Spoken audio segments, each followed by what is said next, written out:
Congress is, the branch of government at the federal level that tries to embody the will of the people. And so at the most basic level, Congress, like any legislature, is the mechanism through which we try to take a diverse set of interests, diverse set of ideas about what should happen in public space and distill it down into a set of actions. The American Congress is a distinct institution in the world in that its representational scheme is set up in a distinctive way. It represents the people in a variety of ways, by populations, by geographic place, and it sometimes puts those institutions against each other.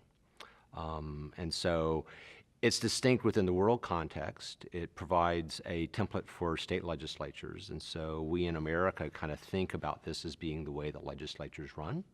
I like to emphasize to my students that it's not the only way that you could have a legislature in a variety of ways, but it certainly sets, kind of sets the tone for how Americans feel that laws should be made and how the preferences and the interests of the population should be represented and reflected in government. Unicameralism failed under the Articles of Confederation, and when the framers were looking at drafting the new Constitution and thinking about what the national legislature ought to look like, their thought was to have two chambers, one that would be directly elected by the people, that would really be closely connected to the citizens of the United States, and the other, the Senate, that would be appointed by state legislatures. So of course that changed with the 17th Amendment in 1914, but originally, the U.S. Senate was made up of members who were appointed by state legislatures.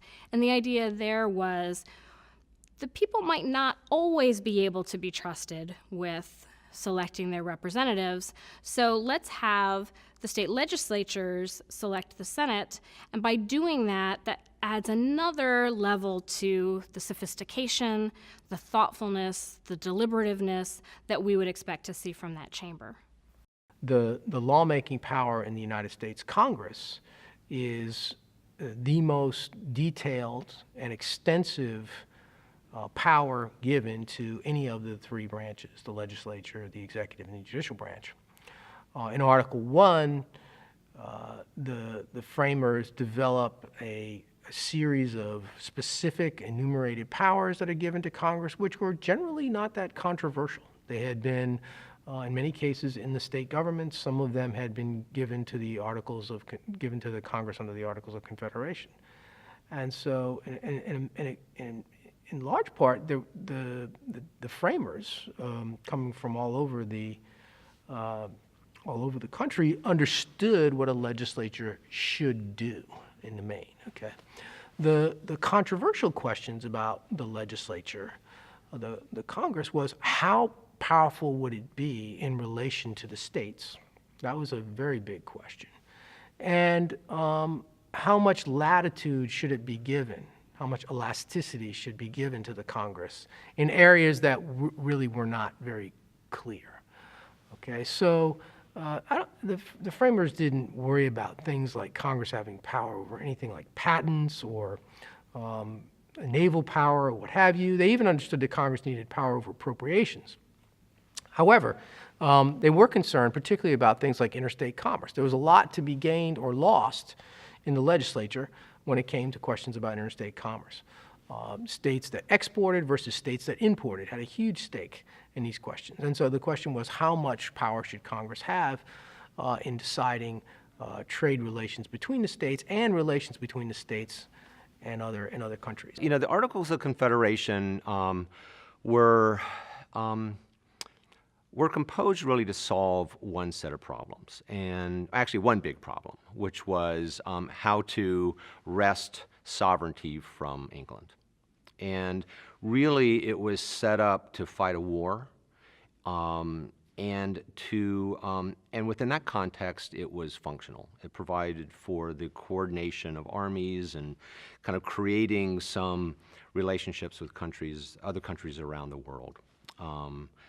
But it turns out it was not really well suited for handling of domestic disputes.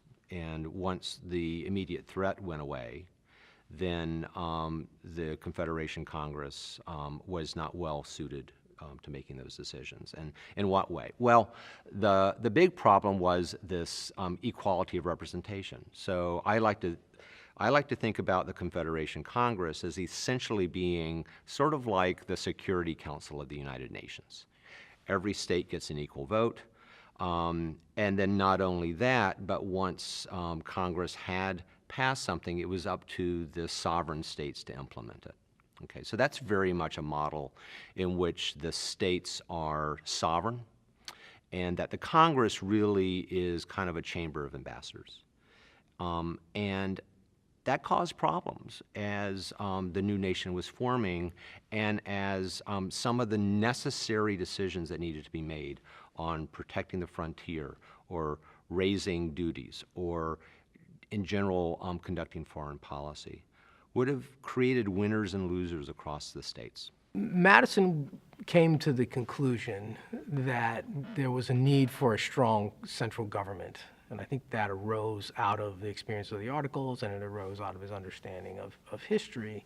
And he also believed strongly in a representative government. In fact, there was really no doubt at the founding that Congress would be anything other than a representative government. The question was, what kind of representative government? What kind of republic? Would it be large? Would it be small? What role would the people play in electing the members to the government? Those were the kinds of questions I think that the founders had to deal with. And Madison took the classic Federalist position of a large republic. And in that vein, there was a lot of debate at the convention and, of course, during the ratification over the effectiveness of a large government and concerns that existed. Some of the concerns are echoed today, right? We hear people say, Washington is too far away. It's this place where politicians go, they make laws for us, and we have no attachment to them. And so those kinds of concerns were reflected by a group that was ultimately called the Anti-Federalists, who essentially argued that this would simply not work. You couldn't get good representation in a large country. Madison turned that idea on its head, and he said essentially two things. Number one, in a large republic, you're more likely to get what he called fit characters. You're more likely to find fit characters because there's a larger population of people to choose from. That was a huge advantage in terms of representation. The second thing that he said was that if you expand the republic or extend it, you will get more factions, more interests piling into the legislative process. That had the advantage, according to Madison, of breaking down what he called majority faction, which was much more likely in a small state, much more likely in a small community, where a majority could dominate and essentially trample on the rights of the minority or the individual rights. And so Madison really believed, I think, in representative government first and foremost. But the key is a large republic. And I think a lot of people don't understand sometimes in reading the Federalist Papers and reading about Madison, they think of Madison as kind of almost like an elitist, right? That he only wanted the rulers to make all the policy decisions, and he really didn't want the people to play a role. That's actually not true. Madison was not opposed to majorities. Madison was opposed to tyrannical majorities. He was opposed to unjust majorities.